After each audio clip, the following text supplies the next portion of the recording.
오늘 이 밤 금요 기도에 하나님께서 우리에게 주시는 말씀은 고린도후서 4장 1절부터 6절까지의 말씀입니다. 신약성경 289페이지에 있습니다.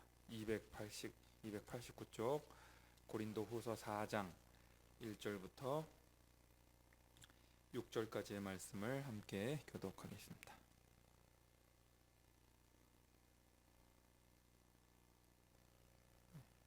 못 찾으신 분 계세요? 다 찾으셨어요. 제가 1절 하겠습니다. 그러므로 우리가 이 직분을 받아 긍휼하심을 입은 대로 낙심하지 아니하고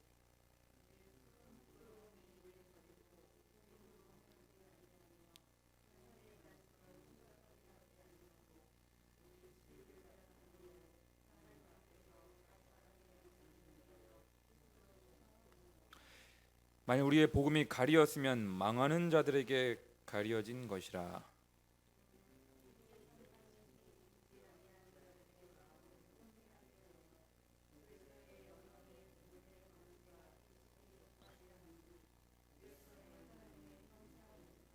우리는 우리를 전파하는 것이 아니라 오직 그리스도 예수의 주 되신 것과 또 예수를 위하여 우리가 너희의 종된 것을 전파함이라. 어두운 데에 빛이 비치라 말씀하셨던 그 하나님께서 예수 그리스도의 얼굴에 있는 하나님의 영광을 아는 빛을 우리 마음에 비추셨느니라. 아멘. 기도하겠습니다. 할렐루야. 거룩하신 아버지, 태초에 천지를 창조하실 때 빛이 있으라 말씀하심에 빛이 있었던 것처럼 오늘 이 밤에 우리 가운데 진리의 빛이, 복음의 빛이, 말씀의 빛이, 그리고 구원의 빛이 밝히 비춰지게 하여 주시옵소서. 성령님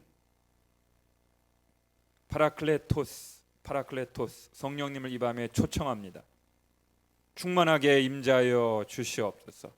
우리를 온전히 말씀과 성령으로 다스려 주시옵소서.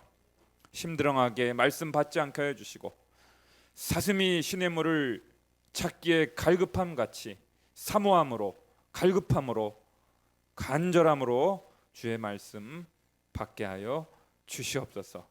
성경의 저자이신 우리 열린광성교회 주인 되시는 보혜사 성령님께서 오늘 이 밤 강력하게 역사해 주실 것을 믿사옵고 감사드리오며 예수님의 이름으로 기도드리옵나이다.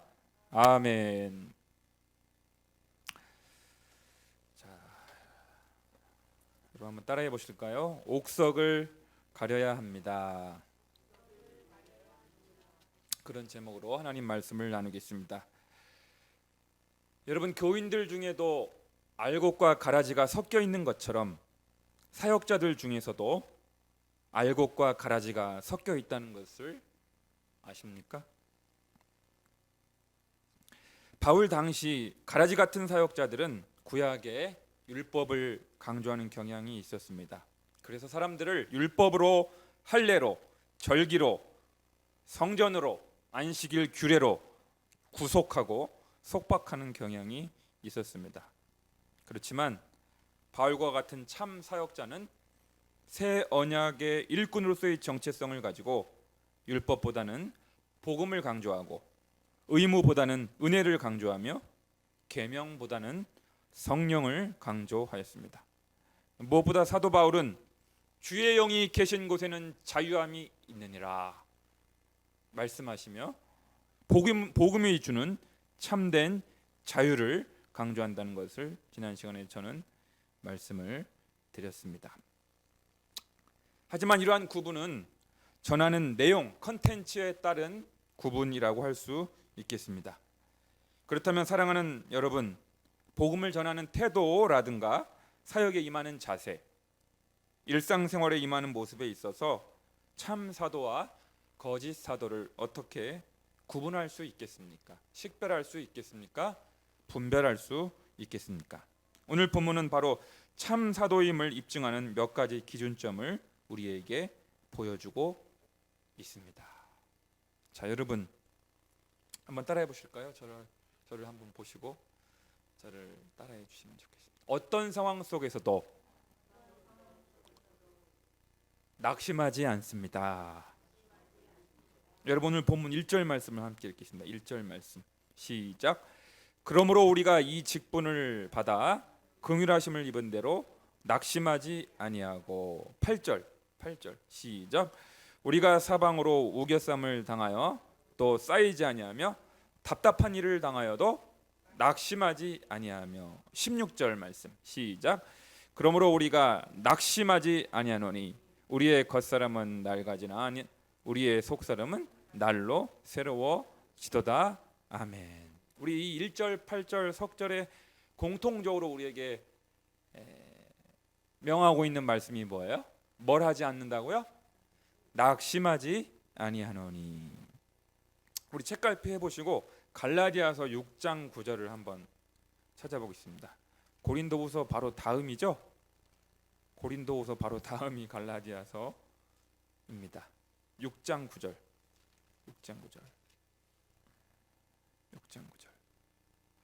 6장 9절만 시작.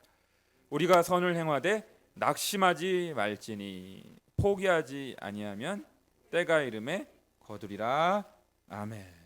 2절까지 이 갈라디아서 6장 9절까지 합치면 4번씩이나 하나님께서는 사도 바울 선생님을 통하여 우리에게 뭐 하지 말라고? 절대로 낙심하지 말라고 우리에게 반복적으로 연속적으로 우리에게 권면하고 있습니다. 이 낙심하다라고 번역된 헬라어 엔카쿠메는 악에게 굴복하다, 용기를 잃다, 나약하게 굴복하다라는 뜻을 지니고 있는 낱말입니다. 우리말 사전적 뜻은 바라던 일이 이루어지지 아니하여 마음이 상함이라는 뜻입니다. 여러분 요즘 우리 사회에서 가장 유명한 유행하고 있는 낱말 중에 하나가 뭐냐면요, 코로나 블루라는 말이 있어요. 코로나 블루. 먼데이 블루가 아니라 코로나 블루가 뭐예요? 코로나 이 19 사태가 장기화되면서 사람들이 어때요? 너무너무 우울해진 거예요. 이거 사람도 못 만나지, 교회도 지금 막 못 나오게 하지, 모이지 말라고 그러지, 찬송도 기도도 큰 소리로 못하게 하는 상황까지 오다 보니 모두가 지치고 너무나 힘듭니다. 목사님들도 힘드시고 성도님들도 힘드시고 온 국민이 힘들어요. 지금 지치고. 그래서 코로나 블루, 우울감이 생깁니다. 자꾸 낙심이 되어 신앙적 의욕이 꺾이게 되곤 합니다. 우리 목사님들도 뭔가 좀 새로운 걸 시도해 보려고 새로운 프로그램을 이렇게 하려고 하면 뭐 하지 말라고 또 이렇게 정부에서 나오고 모이지 말라고 하니까 목사님들은 목사님들대로 자꾸 낙심이 되고 성도님들은 성도님들대로 자꾸 마음이 꺾이고 낙심이 되는 그런 시기를 우리가 살아가고 있습니다. 하지만 여러분, 위기는 기회라는 말이 있지 않습니까? 그동안 한국 교회의 전통이었던 교회 중심의 영성, 목회자 중심의 영성, 모임 중심의 영성을 지속하기는 어렵게 되었지만 그동안 소홀히 여겨졌던 개인 영성, 골방의 영성, 수도원 영성, 침묵의 영성, 그리고 일상의 영성에 집중할 수 있는 새로운 기회일 수도 있다라는 사실입니다. 교회개혁 실천연대 공동대표이자 경기도 고양시 주날개 그늘교회 담임이신 남우성 목사님께서 최근 한 기독교 언론 매체에서 이렇게 말씀하고 계십니다. 조금 긴데요. 그간 교회는 집중을 중요하게 생각했습니다. 사람들이 한 장소로 집중됩니다. 교회 내 권력은 목사에게 집중됐습니다. 이제는 예배 주도권이 목사에서 교인에게 넘어갔습니다. 목사가 정한 시간에 정한 장소로 모이는 게 아니라 교인들이 목사님은 방송하세요, 제가 편한 시간에 볼게요 라는 상황이 됐습니다. 목사님들은 이제 성장 목회 못합니다. 확산하는 목회가 될 수밖에 없습니다. 주일날 모이지는 못하지만 교인들이 주중에 각자 삶의 자리에서 어떻게 그리스도인으로 살아가나 점검하는 목회가 중요해질 것입니다. 교인들도 그간 주일날 특정 종교 행위를 하느냐 안 하느냐로 판가름했다면 이제는 평일에 내 삶이 어떠한지를 봐야 합니다. 신앙의 장소도 그전에는 예배당이었는데 이제는 가정, 학교, 직장이 될 수밖에 없습니다. 형식과 제도를 얼마나 잘 따르냐 보다 신앙의 내용과 가치를 어떻게 살아낼 것이냐, 어떻게 현실화할 것이냐가 중요해졌습니다. 그러니까 우리 신앙생활의 패러다임이 완전히 새롭게 코로나 사태를 맞이하여 달라지게 됐다는 사실입니다. 그래서 중세 13세기, 14세기 독일의 신비주의 사상가요, 영성가요, 수도사였던 마이스터 에크하르트라는 분이 이런 놀라운 말씀을 하고 계십니다. 여러분, 우리 열린광성교회 식구들은 이분의 이름을 꼭 알아두시기를 부탁드립니다. 한번 따라해 보실까요? 마이스터 에크하르트. 제가 우리 열린광성교회 개척을 시작하게 하신 이후로 처음으로 이 마이스터 에크하르트라는 분의 가르침을 인용하는 것 같아요. 여러분, 이분을 잘 배워두시면 좋은데 이분이 이런 말씀을 하십니다. 만일 예수님이 영혼 안에서 말씀하시고 우리가 그 말씀을 들으려면 영혼은 홀로 있어야 하며 고요해야 합니다. 그래야 예수님이 들어오시며 말을 건네십니다.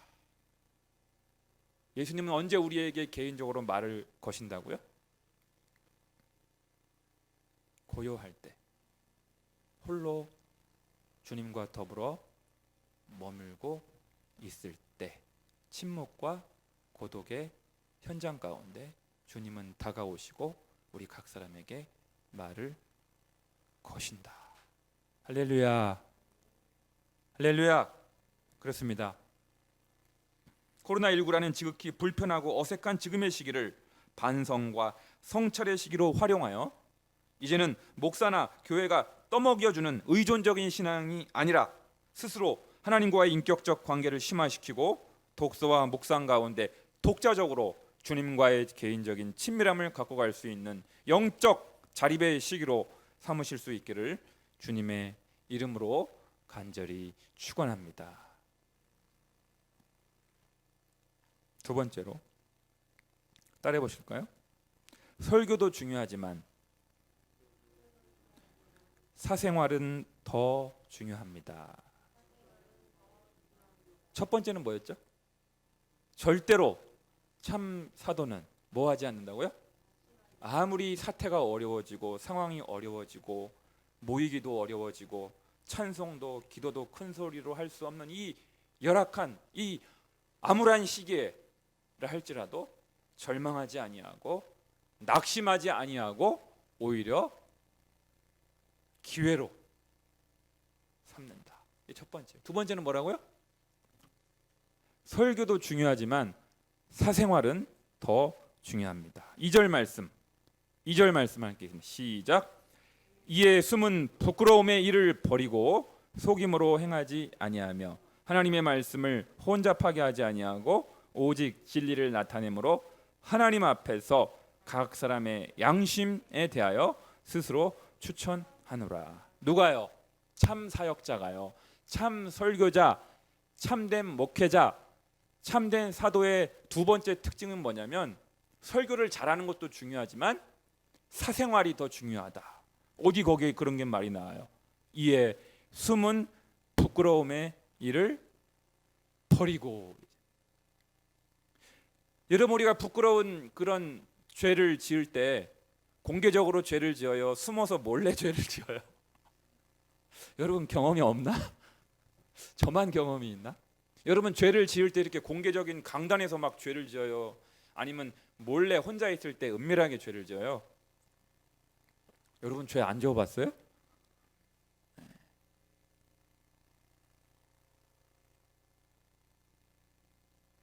여러분, 목회자가 공적인 강단에서 거룩하고 고상한 설교를 하기는 그리 어렵지 않아요. 그러나 한 사람의 진정성은 혼자 있을 때 무엇을 하느냐입니다. 여러분들은 혼자 있을 때 무엇을 하십니까? 아무도 보는 사람이 없을 때, 홀로 방 안에 있을 때 무엇을 하십니까? 그게 바로 납니다. 나. 이렇게 공개적으로 강단에서 설교할 때의 김광배의 모습이 진짜 모습이 아니고, 아무도 보는 사람이 없을 때 목양실에 찾아오는 사람이 아무도 없고 홀로 머물고 있을 때의 김광배의 모습이 진짜 김광배입니다. 아무도 보지 않는 곳에서 양심상 부끄러운 일을 한다든지, 혼자 있을 때 무익한 일에 시간을 허비한다든지, 배우자와 자녀들에게 너무 소홀하다든지 하는 것은 목회자로서 치명적인 결격 사유가 될 수 있습니다. 거기 오늘 2절 말씀에 이에, 그러니까 숨은 부끄러움의 일을 뭐 하라고요? 버리라고 말씀하고 있잖아요. 그리고 속임으로 행하지 아니하며. 목회자가 인간관계에서 거짓말을 너무 자주 한다든지, 물질이나 이성관계에 있어서 떳떳하지 못한 면이 있다면 아무리 강단에서 멋진 설교를 한들 무슨 소용이 있겠습니까? 그래서 여러분들, 수많은 목사님들이 계시고 설교자들이 있고 사도들이 복음의 사도들이 많이 계시지만,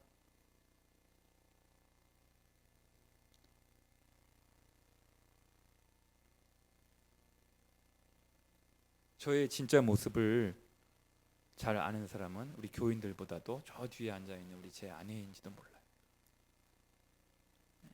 그렇죠? 왜냐하면 저의 그 진짜 모습을 가장 지근 거리에서 보고 있잖아요. 무슨 버릇이 있는지, 무슨 고약한 습관이 있는지.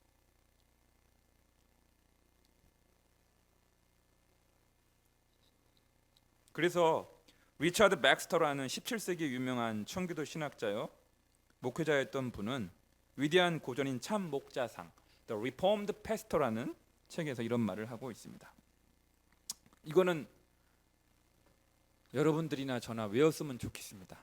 한번 따라해 보세요. 목회자의 모든 언행은 일종의 설교입니다.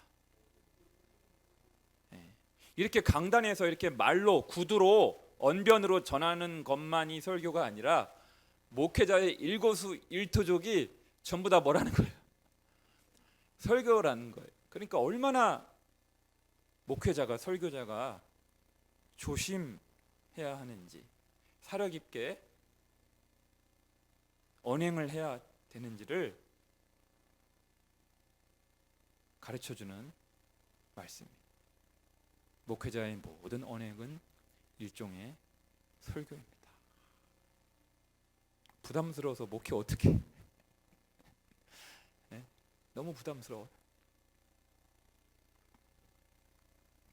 그렇습니다. 오늘 한국 기독교가 사회의 신뢰를 받지 못하는 까닭은 목회자들에게 능력이나 학식, 언변이 부족해서가 아니라 인격과 도덕성이 있어서 신뢰를 주지 못했기 때문이 아니겠습니까? 물론 인격과 도덕성이 믿음을 불러일으키는 것은 아니지만, 인격과 도덕성에 있어서 의심을 받게 되면 그의 모든 설교 사역은 순식간에 물거품이 됩니다. 따라서 저를 포함하여 한국의 모든 목회자들이 사생활에 있어서, 즉 물질, 이성, 권력의 문제에 있어서 하나님과 사람 앞에서 부끄러운 일을 하지 아니하고 거룩하고 청렴한 목회자로 바로 서서 부끄러움이 없는 일꾼으로 인정받기를 주님의 이름으로 간절히 축원합니다. 세 번째로 따라해 보실까요? 복음의 핵심은 예수 그리스도입니다. 오늘 본문 말씀 4, 5, 6절 함께 읽습니다. 4, 5, 6절. 4, 5, 6절 시작. 그 중에 이 세상의 신이 믿지 아니하는 자들의 마음을 혼미하게 하여 그리스도의 영광의 복음의 광채가 비치지 못하게 함이니 그리스도는 하나님의 형상이니라.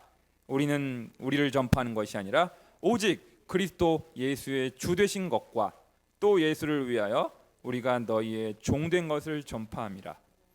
어두운 데에 빛이 비치라 말씀하셨던 그 하나님께서 예수 그리스도의 얼굴에 있는 하나님의 영광을 아는 빛을 우리 마음에 비추셨느니라. 아멘. 여러분, 영광의 복음의 광채가 누구에게로부터 나온다고요? 그리스도께로부터. 하나님의 형상은 누구시라고요? 그리스도는 하나님의 형상이니라. 누구 얼굴에 하나님의 영광을 아는 빛을 우리 마음에 비추셨다고요? 예수 그리스도의 얼굴 빛에. 여러분, 아까 제가 개척을 하고 처음으로 인용했던 마이스터 에크하르트라고 한 중세 신비주의 사상가 이런 말씀을 하고 계십니다. 하나님이 짧은 찰나 동안만이라도, 잘 들어보세요, 하나님이 짧은 찰나 동안만이라도 그 사람에게 자신의 모습을 보이신다면 이때 그 사람의 모든 고통과 가난은 짧은 한순간 하나님을 본 기쁨에 비하면 아무것도 아닐 것입니다. 하나님을 본 순간의 기쁨이 너무 크니까요. 심지어 나중에 하나님이 천국을 주시지 않아도 그 사람은 자신이 겪은 모든 고통에 대하여 충분한 보상을 받았다고 느낄 것입니다. 내가 0.5초만이라도 하나님의 영광의 빛을 볼 수만 있다면, 내가 0.5초만이라도 하늘의 영광을 맛볼 수만 있다면 내가 겪고 있는 수많은 고통과 고난은 아무것도 아니라는 것입니다. 여러분, 옛 언약의 핵심 지도자였던 모세도 겨우 하나님의 등만 살짝 보지 않았습니다. 하나님의 등짝만. 하지만 새 언약의 일꾼 된 사도 바울은 비록 매우 짧은 찰나였지만 다메섹 도상에서 부활하신 예수 그리스도의 영광을 맛보지 않았습니다. 예수님의 얼굴 빛에서 하늘의 영광을 목도하지 않았습니까? 해보다 더 빛나는 영원한 영광 가운데 거하시는 예수님을 바라보게 되니 세상의 영광이 얼마나 헛된 것인지를 깨닫게 되지 않았습니까? 누가요? 다메섹 도상에서 부활하신 예수 그리스도의 얼굴 빛을 맛보게 된 사도 바울은 그 짧은 찰나에 시력을 잃고 꼬꾸라져 버렸습니다. 왜? 하나님의 영광의 빛이 너무나 찬란했기 때문에 그래요. 너무나 찬란했기 때문에.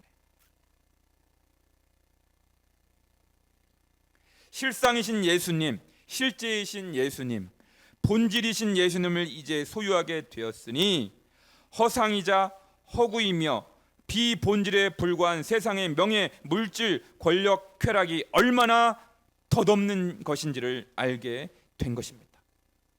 그러므로 우리는 예수 그리스도 한 분만으로 만족하다고, 예수님 한 분만으로 충분하다고, 예수님 한 분만으로 나는 기뻐할 수 있다고 담대히 선포할 수 있게 된 것입니다. 할렐루야.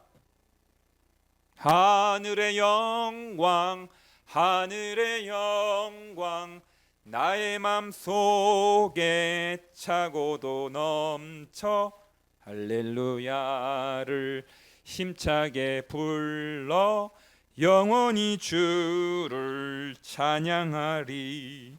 광명한 그 빛 마음에 받아 찬란한 천국 바라보고 할렐루야를 힘차게 불러 날마다 빛에 걸어가리. 우리 하늘의 영광, 하늘의 영광, 하늘의 영광, 나의 맘속에 차고도 넘쳐 할렐루야를 힘차게 불러 영원히 주를 찬양하리. 할렐루야.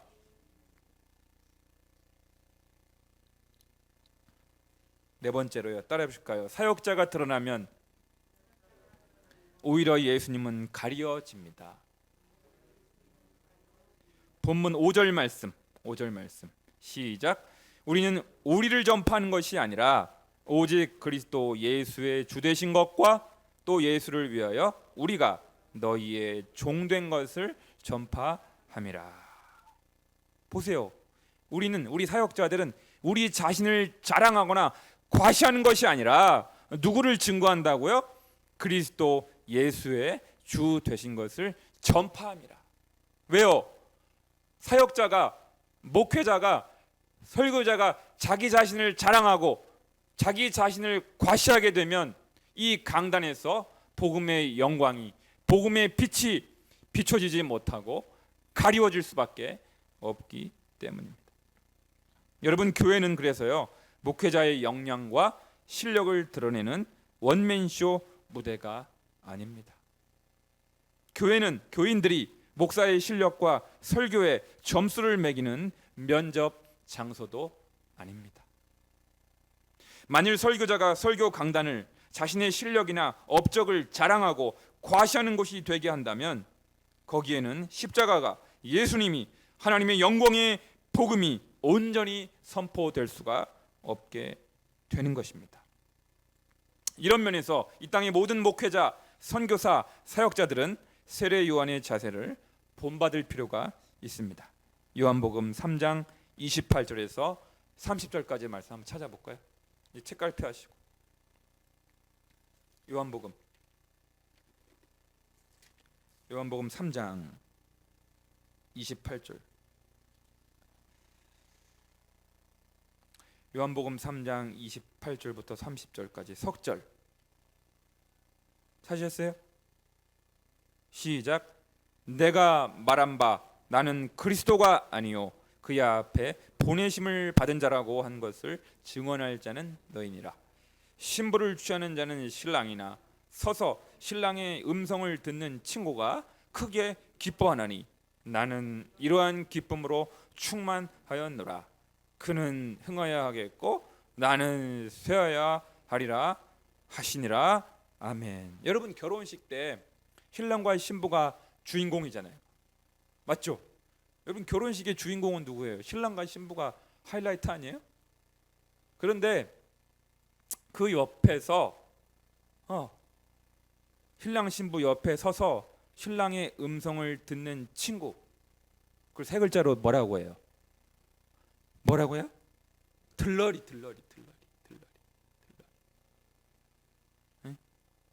예수 그리스도께서, 신랑 되신 예수 그리스도께서 수많은 영혼들을 그리스도의 신부로 맞이하게 하심으로 놀라운 구원의 역사가 일으켜질 수만 있다면 나는 그저 결혼식에서 전혀 주목받지 못하는 들러리 같은 존재로 여김을 받는다라고 할지라도 나는 기뻐하고 또 기뻐할 수 있느니라. 할렐루야. 왜요? 그는 흥하여야 하겠고 나는 쇠하여야 하리라. 주님이 높아질 수만 있다면, 주님이 영광을 받을 수만 있다면, 주님이 주목을 받을 수만 있다면 나는 얼마든지 들러리처럼 전락한다 할지라도, 들러리처럼 여김받을지라 할지라도 나는 아무것도 아닌 존재로 그렇게 여김받는다 할지라도 괜찮습니다. 이러한 세례 요한의 사역 자세가 바로 참 사역자, 참 사도, 참 목회자의 온전한 모습이 된다라는 사실입니다. 그래서요, 위대한 청교도 신학자였던 목회자였던 리차드 백스터, 제가 아까 인용했던 리차드 백스터, The Reformed Pastor, 참 목자상이라는 아주 위대한 고전을 썼던 목사님께서 이런 말씀을 하고 계셔요. 나는 그저 하나님의 손 안에 있는 한 자루의 펜이었을 뿐입니다. 펜에게 무슨 칭송이 필요하겠습니까? 나는 그저 하나님의 손에 붙잡힌 바 된 몽당 연필에 불과합니다. 몽당 연필에게 무슨 칭송과 찬사가 박수갈채가 돌아갈 수 있겠습니까? 할렐루야, 할렐루야. 그러니까 참된 사역자는, 참된 설교자, 참된 목회자는요, 누구에게 영광을 돌려요? 아버지 하나님께 영광을 돌리는 것입니다. 아무리 교회가 부흥을 했어도, 만명 교회를 목회를 한다고 할지라도 나는 나는 아무것도 아닙니다. 나의 나된 것은 전적으로 하나님의 은혜입니다. 나는 하나님의 손에 붙들린 바 되어서 잠시 동안 쓰임 받은 한 자루의 몽당 연필, 한 자루의 볼펜 불과합니다. 볼펜에게 영광을 돌리는 사람이 어디 있습니까? 몽당 연필에게 영광을 돌리는 경우가 어디 있겠습니까? 성부, 성자, 성령 삼위일체 하나님께서만이 영광과 존귀와 찬송을 받아 주시옵소서. 우리 하나님께 영광의 박수 한번 우리 다 같이 올려드릴까요?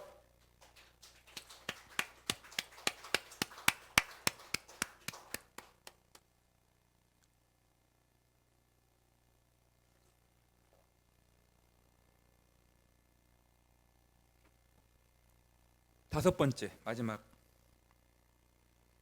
따라해 볼까요? 참 사역자는 복음을 대적하는 사단의 역사를 간파할 수 있습니다. 네 번째가 뭐였죠? 주님께만 영광 돌린다고요. 주님께만. 자기 자랑하지 않고, 자기 과시하지 않고. 다섯 번째는 참된 사역자는, 참된 목회자는, 참된 설교자는 복음을 대적하는 사단의 역사를 간파할 수 있다라는 것입니다. 4절 말씀, 다시 본문으로 돌아와서 4절 말씀 시작. 그 중에 이 세상의 신이 믿지 아니하는 자들의 마음을 혼미케 하여 그리스도의 영광의 복음의 광채가 비치지 못하도록 함이니 그리스도는 하나님의 형상이니라. 아멘. 여러분, 사도 바울이 복음을 전할 때도 복음을 받아들이지 않는 사람, 복음을 대적하는 사람이 있었어요, 없었어요? 아니, 바울처럼 말 잘하고 설교 잘하는 사람이 어디 있어요? 말 잘하고 설교 잘하는 능력의 종이었던 사도 바울이 복음을 전해도 복음을 대적하고 복음을 비웃고 불신앙으로 일관하는 사람들이 생겼어요, 안 생겼어요? 사도행전 읽어보면 얼마든지 생깁니다. 여러분, 사도 바울이 언변이 부족해서 그럴까요? 학식이 부족해서 이렇게 못 믿게 한 거, 영접기도 못 시킨 거예요? 아니라는 겁니다.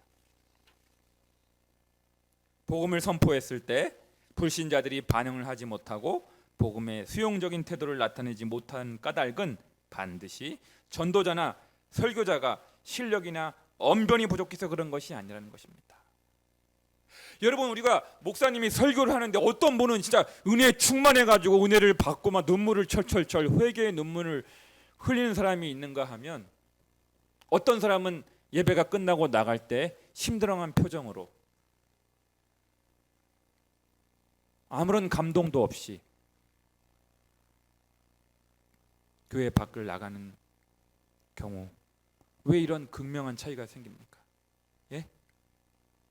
그 이유가 뭐예요?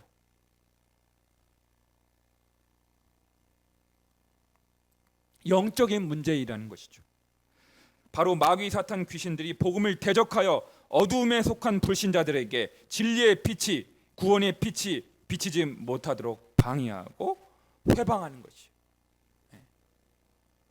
우리가 말씀에 집중하지 못하도록, 말씀의 비밀한 가르침을 깨닫지 못하도록 예배 중에도 설교 중에도 어둠의 세력들이 때로는 간섭해서 복음의 씨앗을 뿌리지만 어떤 곳은 100배, 60배, 30배 막 결실을 맺는 곳이 있는가 하면 어떤 곳에는 돌짝밭, 자갈밭이 되어서 싹이 나는 둥 마는 둥 하다가 시들어 버리는, 열매 맺지 못하는 일이 왜 생기냐는 것입니다. 그래서 우리는요, 교회 안에, 교회 공동체 안에, 심지어 예배 중에도 말씀이 선포되는 설교 중에도 성령께서만이 강력하게 역사하시면 좋겠지만, 때로는 예배 중에도 설교 중에도 어둠의 영이, 불신앙의 영이, 이 세상의 신이 말씀에 집중하지 못하도록 얼마나 강교하게 나타나는지 모릅니다. 그래서 하나님께서 에베소 6장 12절을 통하여 이렇게 말씀하십니다. 우리의 씨름은 혈과 육을 상대하는 것이 아니요 통치자들과 권세들과 이 어둠의 세상 주관자들과 하늘에 있는 악의 영들을 상대함이라. 또 베드로전서 5장 8절을 통하여 우리 주님은 이렇게 명령하고 계십니다. 근신하라, 깨어라, 너희 대적 마귀가 우는 사자같이 두루다니며 삼킬 자를 찾는다. 삼킬 자를 찾는다. 마귀의 표적이 되지 않도록, 마귀의 밥이 되지 않도록 깨어 있어야 된다. 정신을 차려야 된다. 성령 충만함을 받아야 된다. 할렐루야. 사랑하는 여러분, 참 사역자, 참 사도는 어떠한 상황에도 낙심하지 않고 저 천성을 바라보며 용기 있게 믿음의 여정을 걸어갑니다. 하나님과 양심 앞에서 부끄럽지 않도록 항상 자신을 거룩하게 지켜갑니다. 뿐만 아니라 복음의 핵심이자 새 언약의 핵심인 예수 그리스도를 나의 구주, 나의 하나님으로 담대하게 선포합니다. 그리고 설교자 자신은 하나님 나라를 위한 소모품으로 전락한다고 할지라도 전혀 개의치 않고 그저 들러리로서 기뻐합니다. 왜냐하면 그리스도 안에서 우리는 이미 하늘의 영광을 차지한 자들이기 때문입니다. 이제 우리의 남은 삶은 어둠의 세력들과의 영적 전투가 있을 뿐입니다. 대장 되시는 예수님을 따라 성령의 충만하심을 지금 이 시간 받으시기를 축원합니다. 그리하여 날마다 승리의 계가를 부르시는 여러분 모두가 되시기를 주님의 이름으로 간절히 축원합니다. 기도하겠습니다.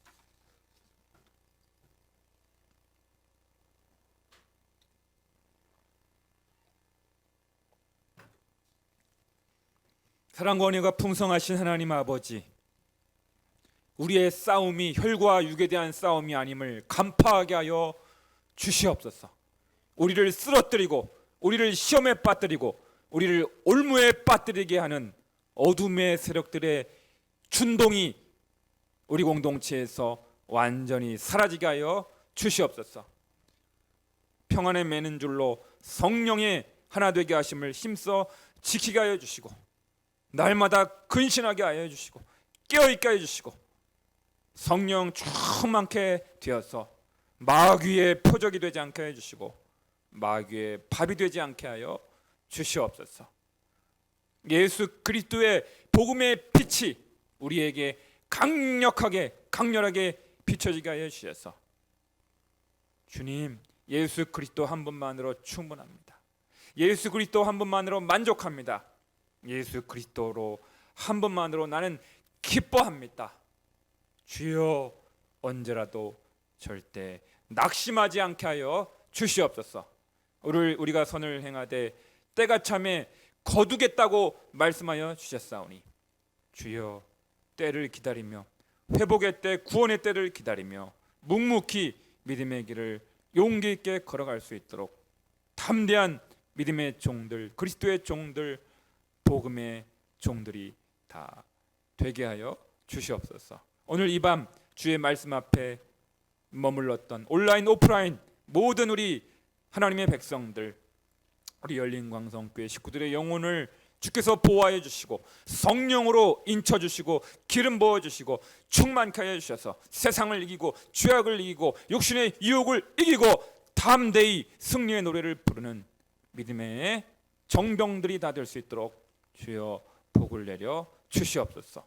하늘 문을 여시고 성령의 기름 부으심을, 성령의 충만하심을, 성령의 인치심을 강력하게 우리 가운데 허락해 주시기를 간절히 원하옵고 예수님의 이름으로 기도드리옵나이다. 아멘. 찬양 틀어주시기